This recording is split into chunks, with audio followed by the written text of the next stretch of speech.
Salut tout le monde, c'est Alphéa. Oui, je sais, je vous ai manqué, mais c'est pas vraiment de ma faute. Disons qu'en ce moment, l'hôtel La Belle Ombre a une politique très stricte en ce qui concerne l'accueil des humains. Je vous raconterai bien, mais tout ça a à voir avec le monde des ombres. En attendant, je me suis dit que j'allais venir vous faire un petit coucou et vous raconter la fois où Tyler est tombé sur le journal d'une de mes victimes. Ce Tyler, il a beau travailler là depuis des mois, il est toujours étonné par quelque chose. Et cette fois-ci, ça ne va pas déroger à la règle. Mais il va apprendre un truc. Même les monstres ont peur de quelque chose. Allez, assez parlé. Prenez vos clés et... bienvenue à l'hôtel La Belle Ombre. 7 avril. Aujourd'hui j'ai vu un ange, une femme vêtue de blanc qui marchait au bord du lac. Au début je craignais qu'elle ne soit un fantôme, mais elle semblait totalement réelle. Ses cheveux étaient dorés et tombaient en cascade, jusqu'à ses genoux, et ses pas effleuraient si délicatement le sol du rivage que ses mouvements étaient complètement silencieux. Je me demande si je ne l'ai pas imaginé. Est-ce que j'ai été resté seul dans ce chalet trop longtemps ? 10 avril. Je l'ai revue. Elle s'est arrêtée et m'a regardé alors que je l'observais à travers les arbres. Je n'ai jamais vu quelque chose de si beau qu'elle. Ses yeux verts brillaient comme des flammes, couleur émeraude. Le contraste avec sa peau claire était à couper le souffle. Ma stupeur était brisée alors qu'elle me souriait, et j'ai ressenti un besoin d'aller vers elle. Je venais tout juste de lever mon pied du sol quand elle a disparu derrière les arbres près du rivage. Qui est cette femme ? Est-ce que je deviens fou ? Est-ce que je suis resté coincé trop longtemps dans ce chalet, à inventer des histoires fantastiques ? Si longtemps que j'imagine que je vis dans un monde tout aussi fantaisiste ? Peut-être qu'être isolé de la sorte me mène au bord de la folie. 15 avril. L'ange était devant ma fenêtre aujourd'hui. J'aurais aimé avoir pris un appareil photo avec moi.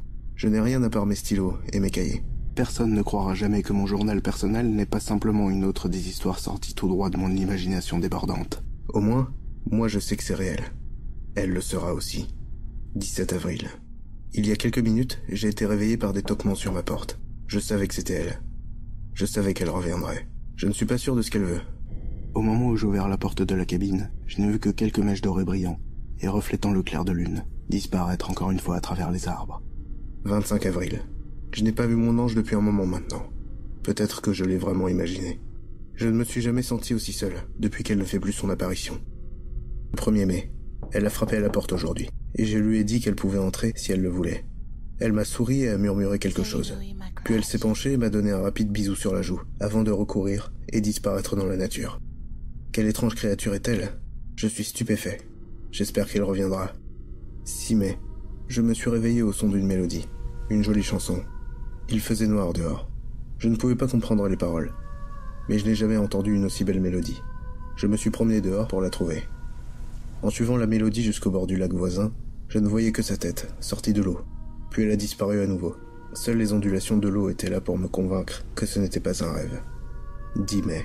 Je me sens malade ces derniers jours. Je ne sais pas si je devrais rester ici, isolé de tout.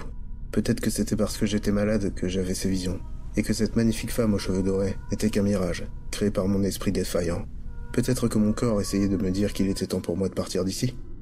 Je me suis arrêté dans ma lecture. Quelque chose me chiffonnait. J'ai regardé Alphéa. Le corps qu'elle avait emprunté cette fois-ci ne pouvait pas être plus différent de celui que l'homme décrivait dans le journal. Elle avait le corps d'une femme noire magnifique, des yeux noisettes à couper le souffle, et de longs cheveux crépus et bouclés qui lui descendaient en bas du dos. Je n'avais jamais eu autant de mal à détourner mon regard d'elle, mais je me suis repris. Dis Alphéa, je peux te poser une question ? T'es déjà en train de m'en poser une, mais... vas-y, oui, je t'écoute. Bien, je me demandais, cette maladie-là, que tu donnes à tes victimes, c'est quoi exactement ? Et comment ils l'attrapent ? T'es curieux, hein ? Tu sais quoi ? Lis la suite. Qui sait ? Peut-être que t'auras la réponse à tes questions. Je vois. Merci Alphéa. Mais de rien, Tyler. Bonne lecture. J'ai donc repris ma lecture, des questions plein la tête. 12 mai. Je ne sais pas ce que j'ai, mais ça me tue, même si je le voulais. Est-ce que j'arriverai à partir d'ici ? Ma voiture est garée à des kilomètres. Et dans mon état, je doute que je ne puisse marcher jusque-là. Je dois attendre d'aller un peu mieux avant de pouvoir espérer trouver la ville, la plus proche. En attendant, peut-être que la fièvre me donnera assez de rêves fous pour avoir encore plus d'histoires incroyables à raconter. Une fois guéri, je devrais écrire les scènes de cette réalité, avant de retourner dans le monde réel. Les rêves de ces derniers temps, ils sont toujours comme un fantasme, tordu, en jouant derrière mes paupières. Chaque nuit, je me retrouve enfin réuni avec ma muse aux cheveux dorés, nageant dans l'eau, avant de sombrer dans les abîmes et disparaître, comme elle le fait si souvent. 14 mai. Je ne veux jamais quitter ce monde bleuté. Je veux rejoindre les requins dans l'océan, et trouver la légendaire Atlantide. Je rentrerai à la maison avec la fierté d'un homme qui a traversé la fin voile qui nous sépare du monde des rêves. J'apporterai des histoires dignes de rester dans la légende. Ce cher ange vient à moi dans mon sommeil. Elle s'est occupée de moi et m'a offert ce que seul un écrivain peut chercher. Elle m'amènera avec elle dès que cette maladie sera passée. C'est soit ça, soit je suis déjà devenu fou. Peu importe, cette expérience est merveilleuse. 18 mai. Je sens que la fièvre est passée. Et je ne suis pas certain des événements qui se sont déroulés ces 2 dernières semaines. À cause du brouillard causé par la maladie, peut-être que je ne saurai jamais ce qu'il s'est passé. Mais aujourd'hui, je commence à écrire sur le monde dans lequel j'ai été amené, dans ces rêves de folie. J'écrirai sur la femme aux yeux d'émeraude. Et peut-être qu'elle reviendra. Elle lira mes louanges et m'honorera avec plus qu'un seul baiser sur la joue cette fois-ci. 19 mai. Ce n'est pas un ange, mais un démon déguisé. Aucune œuvre de fantaisie ne pourrait jamais décrire la réalité. Je crains que je ne sois pas là beaucoup plus longtemps pour en parler. Je l'ai vu à travers ma fenêtre, ce soir. Les cheveux et les yeux toujours d'une beauté pure. Cependant, ses ongles grinçants sur la fenêtre ressemblaient à des griffes.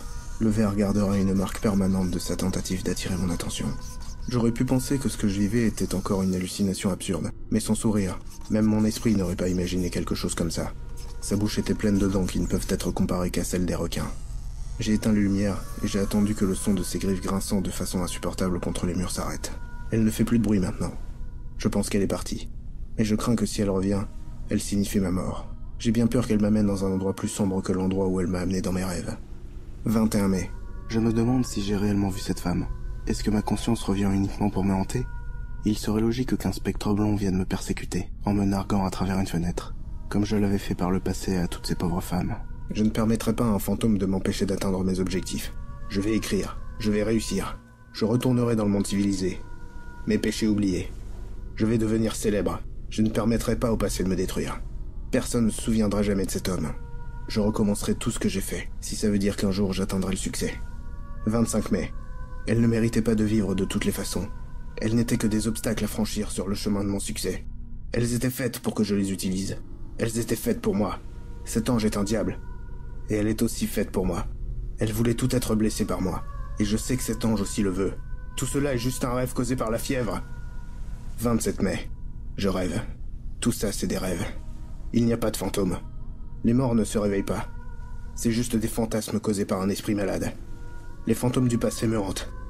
Les fantômes du passé ne hantent pas les vivants. Le futur m'appartient. Les requins du passé ne viendront pas me chercher. Ce sont des requins. Ce sont juste des requins. Les requins méritent tous de mourir. 1er juin. Je savais que c'était un monstre. Elle est rentrée pendant que je faisais bouillir de l'eau. Elle a essayé de me mordre. C'est un requin comme toutes les autres femmes qui m'intéressaient dans le passé. Elle m'appelait toute sale monstre. Mais le vrai monstre, c'était ce que j'avais devant moi. Même les monstres ont peur de quelque chose.